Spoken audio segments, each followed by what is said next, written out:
ચાલો ચોથો ગુણધર્મ જે છે x is greater than 0, y is greater than 0 અને ચાલો એમાં પહેલો x અને y નો ગુણાકાર 1 થી નાનો હોય તો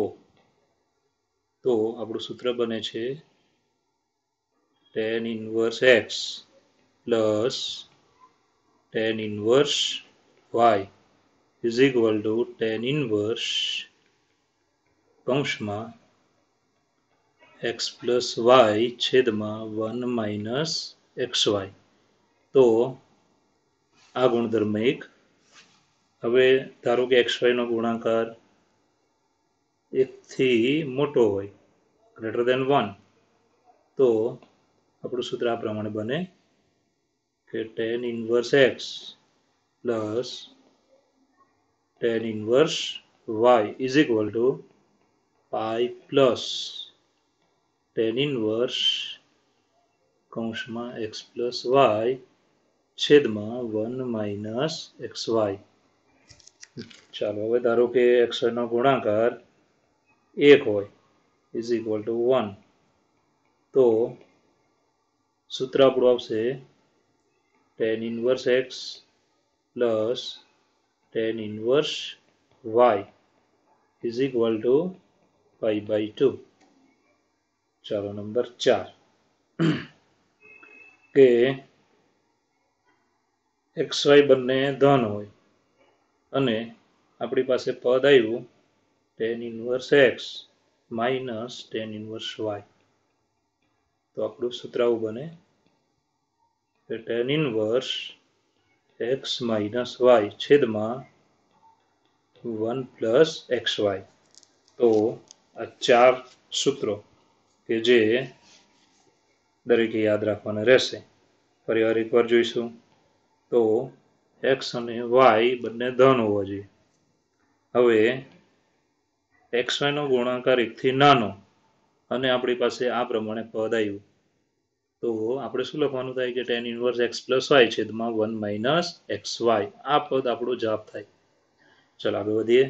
હવે ધારો કે xy નો ગુણાકાર 1 થી મોટો છે અને આપણી પાસે આ પ્રમાણે પદ આવે છે તો આપણે શું લખવાનું થાય pi plus tan inverse x plus y છેદમાં 1 minus xy.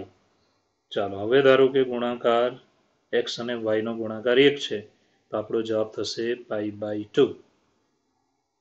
જો tan inverse x minus tan inverse y આવે અને x અને y બંને ધન હોય તો આપણે સીધો જવાબ જ લખવાનો છે કે tan inverse x minus y છેદમાં 1 plus xy. તો આ ચાર સૂત્ર દરેકે ખૂબ જ યાદ રાખવાના. આગળ આપણા ઘણા બધા દાખલામાં ઉપયોગ થશે તો એકવાર ચારે ચાર સૂત્રો જોઈ લો.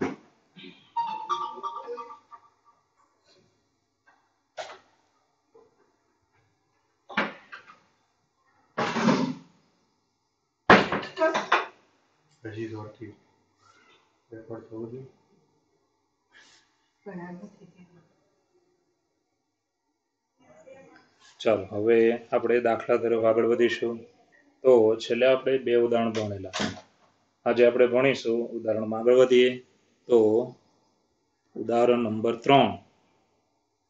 ચાલો દરેક ઉદાહરણમાં ધ્યાન આપશે. ઉદાહરણ નંબર 3 જે છે સાબિતીના દાખલા. સાબિત કરો. ચાલો સાબિત કરવામાં પહેલો દાખલો ફર્સ્ટ. ચાલો રકમ છે કંઈક આ પ્રમાણે કે ભાઈ sin inverse કૌંસમાં 2x into under root 1 minus x square is equal to 2 sin inverse x. હવે તમને શરત પણ આપેલી છે. શરત છે -1 by root 2 less than or equal x less than or equal 1 by root 2. તો સાબિતીનો દાખલો છે અને તમે ડાબા જબા જોઈ શકો છો. હવે આપણે આને કઈ રીતે ગણીશું તો ડાબા જુઓ. ખાસ જબામાં તમને sin inverse x આપ્યું છે તો તમારે એની પરથી એવું વિચારો કે sin inverse x હોય તો sin વિધેય આપણે ધારવું જોઈએ. તો હું ડાબામાં x ની જગ્યાએ ધારીશ sin θ. તો ખાસ ધ્યાન રાખજો પહેલું કામ કરવાનું ધારવાનું. તો આપણે ધારીએ છીએ ખાસ ધ્યાન આપજો. તો દાખલો આપણે 3 પોર્શનમાં ગણીશું, ધારીશું, શરત અને છેલ્લે ડાબા બરાબર જબા લાવીશું. તો પહેલા ધારીએ કે ભાઈ ધારો કે x બરાબર સાઇન થીટા. હવે સાઇન વિધેય ધાર્યું છે તો સાઇનનો પ્રદેશ આપણે લખવો પડશે કે થીટા કેવો છે. થીટા ઇઝ બિલોંગ્સ ટુ સંવૃત અંતરાલ -π/2 થી +π/2. ઓકે, હવે આને આપણે પ્રતિવિધેયમાં ફેરવી નાખવાનું, એટલે કે થીટા બરાબર લખવાનું થાય સાઇન ઇનવર્સ એક્સ. હવે જે આપણે સાઇન ઇનવર્સ એક્સ લખ્યું તે છેલ્લે આપણે જવાબમાં મૂકવાનું થશે. અને આમ પણ જોઈ શકો છો જમણી બાજુ આપણી કે જેમાં સાઇન ઇનવર્સ એક્સ છે જ. ઓકે, આ થયો પહેલો પોર્શન. હવે બીજા પોર્શનમાં આગળ વધીએ તો જે શરતનો ભાગ છે, શરત. હવે શરત માટે તમે જાણો જ છો કે ભાઈ શરતનું ખૂબ જ મહત્વ છે. તો શરતમાં આપણે શું લખીશું? તો પહેલાં તો રકમમાં જે શરત આપી તે તમે જુઓ. તો -1/√2 less than or equal x less than or equal 1/√2. Okay, ચાલો હવે આપણે બધાને સાઇન ઇનવર્સ લગાડીશું. બધાને સાઇન ઇનવર્સ લગાડીએ તો ખાસ અસમતા હમણાં નહીં કરવાની, પહેલાં આપણે ખાલી સાઇન ઇનવર્સ લગાડીશું. તો સાઇન ઇનવર્સ -1/√2. ચાલો અસમતા પછી કરીશું. Sine inverse x. ચાલો ફરી આગળ વધીશું. અસમતા છેલ્લે સાઇન ઇનવર્સ 1/√2. ઓકે, હવે સાઇનની કિંમત 1/√2 બધાને ખબર, π/4 આગળ આવે. માઇનસ હતો ચોથા ચરણનું મૂલ્ય આપણે લખવાનું થાય. તો અહીંયા લખવાનું થયું -π/4. અહીંયા લખવાનું થશે π/4. ઓકે, આગળ વધીએ. હવે સાઇન ઇનવર્સ એક્સ એટલે જે બોક્સ આપણે કર્યું છે તે પ્રમાણેની કિંમત મૂકવાની થાય થીટા. ઓકે, હવે આપણે અસમતા કરી શકીએ. તો અસમતા કરવા માટે ખાસ જોવાનું કે ભાઈ -45 -π/4 અને π/4 બંનેમાં મોટું કોણ છે. તો સીધી વાત છે કે -π/4 કરતાં π/4 મોટા છે, માટે અસમતા આપણે આવી રીતે કરવાની થાય, લેસ દેન ઓર ઇક્વલ. ચાલો એ જ રીતે ઉપર આપણે સેમ અસમતા મૂકી દેવાની રહેશે. ઓકે, આગળ વધીશું. હવે આપણે તમે જાણો જ છો કે ભાઈ અહીંયા ધારેલું જો આપણે અહીંયા ડાબી બાજુના પદમાં મૂકીએ તો sin 2 થીટા આગળ જતા બનશે. એટલે અહીંયા થીટા આપ્યું છે તેને આપણે 2 થીટામાં ફેરવું પડશે. આ જે આપણને પદ મળ્યું છે તેને હું નંબર આપી દઈશ, નંબર 1. કે આ શરત, ધ્યાન આપજો, આ શરત આપણા માટે ઘણી કામની છે. ઓકે, આગળ વધીએ.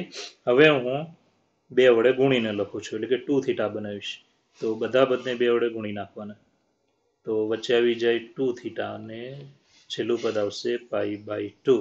આ પદ જે મળ્યું તે પણ આપણા માટે ઘણું જ કામનું છે, એટલે આને નંબર આપું છું 2. ચાલો આગળ વધીએ. હવે ધારેલું પદ આપણે મૂકી દઈશું ડાબી બાજુમાં. ડાબી બાજુ શું હતી? તો સાઇન ઇનવર્સ 2x × √1 - x². તો સૌપ્રથમ LHS, ખાસ ધ્યાન આપજો ડાબી બાજુ. તો ડાબી બાજુનું પદ, ચાલો જો, તો ડાબી બાજુનું પદ છે આપણી પાસે સાઇન ઇનવર્સ કૌંસમાં 2x × √1 - x². ઓકે, હવે એક્સની જગ્યાએ આપણું ધારેલું પદ છે તે મૂકીશું. આપણે શું ધાર્યું હતું? તો તમે જોઈ શકો છો કે સાઇન થીટા. ઓકે, ધારેલું મૂકી દઈશું કે ભાઈ x બરાબર સાઇન થીટા. એ રીતે અંડરરૂટ એક્સની જગ્યાએ સાઇન થીટા, તો 1 - સાઇન સ્ક્વેર થીટા. ચાલો આટલું લખાઈ ગયું. હવે આગળ વધીએ. તો 1 - સાઇન સ્ક્વેર એટલે તમે જાણો જ છો કે ભાઈ શું થશે? Cos square theta. તો sine theta into under root cos square theta. તો હવે અંડરરૂટ કોસ સ્ક્વેર છે તો વર્ગ અને વર્ગમૂળ આપણે કેન્સલ કરવું છે. ઓકે, કેન્સલ કરવું હોય તો ચરણ પ્રમાણે નિશાની લેવી પડે. તો આપણે જે નંબર 1 આપ્યો છે શરતમાં તે જોઈ શકો છો. તો ભાઈ -π/4 થી π/4 થીટા છે, તો પછી એ પહેલું અને ચોથું ચરણ થયું. પહેલું અને ચોથું ચરણ જેમાં ઓલેસ્ટીસી પ્રમાણે કોસ ધન કયા ચરણમાં છે? તો ભાઈ પહેલા અને ચોથા ચરણમાં છે. માટે વર્ગ અને વર્ગમૂળ જો આપણે કેન્સલ કરીએ, ધ્યાન આપજો, વર્ગ અને વર્ગમૂળ કેન્સલ કરું તો મારે લખવું પડે ધન મૂલ્ય, એટલે કે લખ્યું મેં કોસ થીટા. હવે આપણે અહીંયા ધન મૂલ્ય લખ્યું તેનું કારણ પણ આપી દેવાનું. ભાઈ કારણ શું હતું? કારણ કે આપણી જે શરત નંબર 1 હતી, ધ્યાન રાખજો, શરત નંબર 1, તો એ શરત પ્રમાણે આપણે કારણ આપવું પડે. તો કારણ કે નંબર 1 માટે કોસ થીટાની કિંમત કેવી આવે તો cos theta is greater than 0, ધન છે. કોસની કિંમત કેવી છે ધન, તો એ રીતે આપણે લખ્યું છે. આગળ વધીએ. હવે આપણી પાસે જે પદ છે તે તમે જોઈ શકો છો કે ભાઈ કયા પદ છે, તો આપણે એટલું જોઈ લેવાનું કે ભાઈ અહીંયા આપણી પાસે પદ છે 2 sin થીટા કોસ થીટા. એટલે બધાને ખબર છે કે આપણું 11મા ધોરણનું સૂત્ર આવી ગયું ગુણિત વાળું. તો યાદ કરવાનું કે sin 2 થીટા બરાબર શું આવે તો 2 sin થીટા કોસ થીટા. તો આપણે લખી શકીએ sin 2 થીટા. ઓકે, હવે sin 2 થીટા લખાઈ ગયું એટલે હવે અહીંયાથી જે પદ છે એમાં તમારે જોવાનું કે આ વિધેય છે અને આ એનું પ્રતિવિધેય છે. વિધેય પ્રતિવિધેયને કાઢવા હોય તો 2 થીટા સાઇનના પ્રદેશમાં જોઈએ. હવે આપણે જે શરતમાં નંબર 2 આપ્યો તે જુઓ. તો શરતમાં નંબર 2 તમે જોઈ શકશો કે 2 થીટા -90 થી +90 સુધીમાં છે. એનો મતલબ થયો પહેલા અને ચોથા ચરણમાં છે. બરાબર છે, પહેલું અને ચોથું ચરણ. ધ્યાન આપજો, પહેલું અને ચોથું ચરણ એ કયા વિધેયના પ્રદેશમાં આવે છે તો ભાઈ સાઇનના, ટેનના, કોસેકના. તો સાઇનના પ્રદેશમાં 2 થીટા છે જ, માટે આપણે વિધેય અને પ્રતિવિધેય કાઢી શકીએ. તો અહીંયા આવશે 2 થીટા. આનું પણ કારણ વ્યવસ્થિત આપી દેવાનું, કારણ કે નંબર 2 બોર્ડની એક્ઝામમાં કારણ લખવા ફરજિયાત છે જો 100માંથી 100 માર્ક્સ લાવો હોય તો. ઓકે, હવે થીટા બરાબર શું લખવાનું, તો આપણે જે શરૂઆતમાં ધાર્યા પછી જે બોક્સ બનાવ્યું હતું તમે જોઈ શકશો. આ બોક્સ પ્રમાણે આપણે લખવાનું થાય થીટા બરાબર સાઇન ઇનવર્સ એક્સ. તો ઇઝ ઇક્વલ ટુ થીટાની જગ્યાએ સાઇન ઇનવર્સ એક્સ. તો આ જે છે તે પદ આપણું છે જમણી બાજુ. તો આપણી રકમમાં તમે જુઓ જમણી બાજુ, ધ્યાન આપજો, આ છે જમણી બાજુ 2 sin ઇનવર્સ એક્સ. તો આપણો જવાબ પણ આવ્યો છે, ધ્યાન આપજો. શું જવાબ આવ્યો છે 2 sin ઇનવર્સ એક્સ. એટલે આપણે લખવાનું RHS, રાઈટ હેન્ડ સાઈડ. તો પૂરો દાખલો એક વખત ફરી વખત આપણે જોઈશું, જરા ધ્યાન રાખજો. ઓકે, તો સાબિતીના દાખલા છે ને આવા દાખલા એક્ઝામમાં પૂછાતા હોય છે ગણતરી કરવામાં, એટલે ધ્યાન રાખવાનું. તો રકમ શું હતી સાઇન ઇનવર્સ, આમાં જોતા જોજો, સાઇન ઇનવર્સ કૌંસમાં 2x × √1 - x², અને જમણી બાજુ 2 sin ઇનવર્સ એક્સ. ઓકે, શરત કે -1/√2 થી, ધ્યાન આપજો, x એના જેટલો ને એનાથી મોટો is less than or equal x and less than or equal to 1/√2. Okay, તો દાખલો આપણે 3 ભાગમાં ગણવાનો છે. કયા કયા 3 ભાગ? એક કે જે આપણે ધારવાનું, બીજું કે જે આપણે શરત, ધ્યાન આપજો, શરત પ્રમાણે નક્કી કરવાનું ચરણ ને બધું, અને ત્રીજું આપણે ડાબા લઈને શું લાવવાની છે ભાઈ જબા. ધ્યાન રાખજો, શું લાવવાની છે ડાબા લઈને જબા. એટલે ખાસ ધ્યાનમાં રાખજો, 3 ભાગમાં દાખલો ગણવાનો. પહેલો ભાગ આપણે લીધો, શું લીધો કે ધારવાનું. ધારવાનું કઈ રીતે, તો વિચારી શકો કે ડાબામાં ધારેલું પદ મૂકીએ તો સાદરૂપ થવું જોઈએ, વર્ગમૂળને બધું નીકળવું જોઈએ. અને બીજું ખાસ એવું જોવાનું કે જમણી બાજુમાં જે તમને સાઇન ઇનવર્સ આપ્યું છે તો આપણે શું ધારવું જોઈએ સાઇન, ટેન ઇનવર્સ આપ્યું તો ટેન, કોસ ઇનવર્સ આપ્યું તો કોસ, આવું વિચારવાનું એટલે આપણો જવાબ આવે.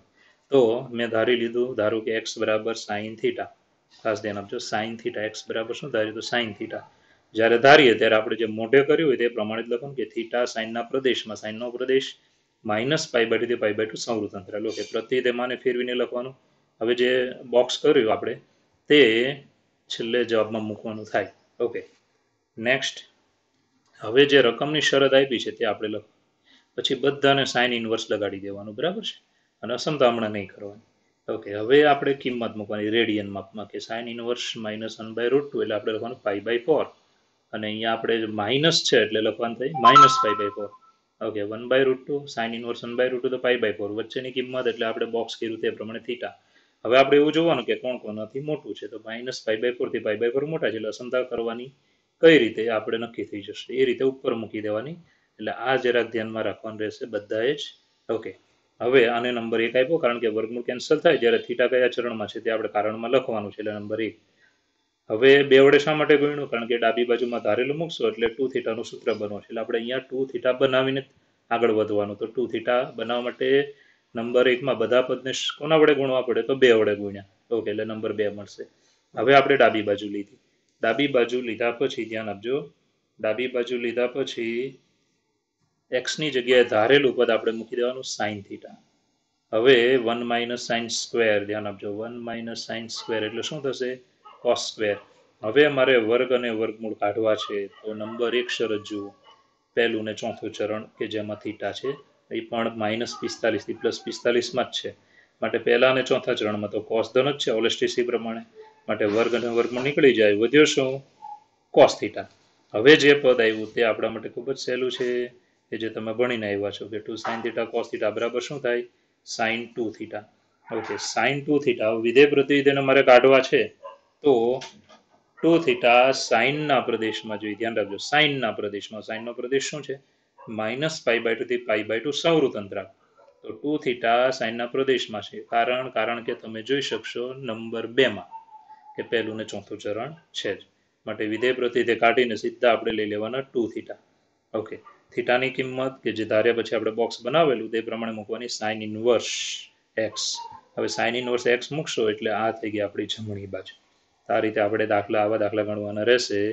દરેક વ્યક્તિ આ જે રીત મેં આપી છે 3 પોઈન્ટમાં, આ રીત પ્રમાણે જ બોર્ડની પરીક્ષામાં લખવાના રહેશે. અને ખાસ આવી રીતે લખશો તો જ પૂરા માર્ક્સ બોર્ડની પરીક્ષામાં મળશે. નહીંતર એ લોકો શરત ન લખીએ તો માર્ક્સ કાપી લે છે. અને આપણે 2 ગુણમાં પૂછાણો હોય તો 1 ગુણ આપશે, કારણ કે 2 જગ્યાએ અડધો માર્ક્સ કપાઈ ગયો હોય છે. આવી રીતે દાખલો ગણજો, જોઈ લેજો. પરફેક્ટ રીતમાં દાખલો મેં તમને આપ્યો છે અને વ્યવસ્થિત લખવાનો રહેશે. આ જ રીતે, આમાં જરા બી ફેરફાર કરવાનો નથી. ઓકે, આજે અહીંયા સુધી રાખીશું. આગળનો પાર્ટ નેક્સ્ટ વિડીયોમાં આવશે. Okay, thank you.